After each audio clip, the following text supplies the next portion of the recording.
কেউ বলবে না যে সাকিব ভাই, মেগাস্টার সাকিব ভাইয়ের বয়স 42 থেকে 43 বছর। দেখলে লুক দেখে তো ফিদা। আমি একজন ছেলে হয়ে ওনার প্রায় প্রেমে পড়ে গেছি। আর যদি মেয়ে হতো, মেয়েরা তো আরো অনেক এইরকম লুক অন্য অন্য অন্য কোনো সিনেমাতে এরকম লুক দিতে পারে নাই। টিকিটের জন্য 2-3 দিন ঘুরছি, ঘোরার পর আজকে পেয়েছি টিকিটটা। আজকে শো দেখে বাইরে এলাম মাত্র, রকস্টার। আর এরকম রকস্টার দেশের বাইরেও করতে পারবে না। অনেক অনেক ভালো করছে। বাংলাদেশের গর্ব হলো মেগাস্টার সাকিব ভাই এরকম রকস্টার সিনেমা করার জন্য। আমরা খুব গর্বিত এরকম সিনেমা করার জন্য। আমি প্রিয়তমা দেখছি, প্রিন্স দেখছি।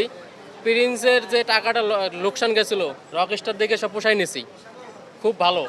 এটা হলো ক্লাসিক ছবি। লুক দিয়ে তো সাকিব খানের যে লুক, মনে হইতেছে যে 22 বছর 23 বছরের ইয়ং, আমাদের মতো ইয়ং জেনারেশনের ছেলেদের মতো।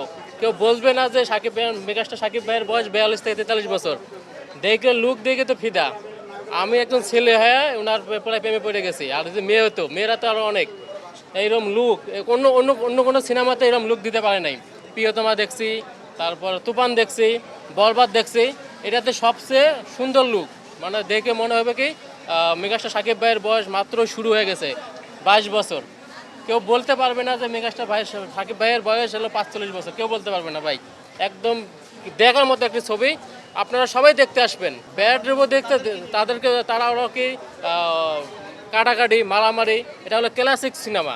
একদম গান নিয়ে, ফ্যামিলি নিয়ে দেখার মতো একটা সিনেমা। তাদের ব্যাড রিভিউতে তারা সিনেমার বিষয়ে কিছুই বোঝে না। তারা জানেই না রক স্টারের মানে কি, রক স্টার মানে কি, গান, রকস্টার মানে কি, ক্লাসিক সিনেমা, গান নিয়ে সিনেমা। প্রেম ভালোবাসা সবচেয়ে ভালো, তার সিনেমার চেয়ে গানগুলো সবচেয়ে ভালো লাগছে। সাবিনা নূরের যে গানগুলা সবচেয়ে একদম মারাত্মক করে দিছে। তুফান হচ্ছেও ফার্স্ট ক্লাস। হ্যাঁ, অবশ্যই দেখার হচ্ছে, সবাই দেখতে আসবেন, সবাই দেখতে আসবেন। আমাদের বাংলাদেশের গর্ব মেগাস্টার সাকিব ভাই, ওনার মতো নায়ক আর জন্ম নিবে না।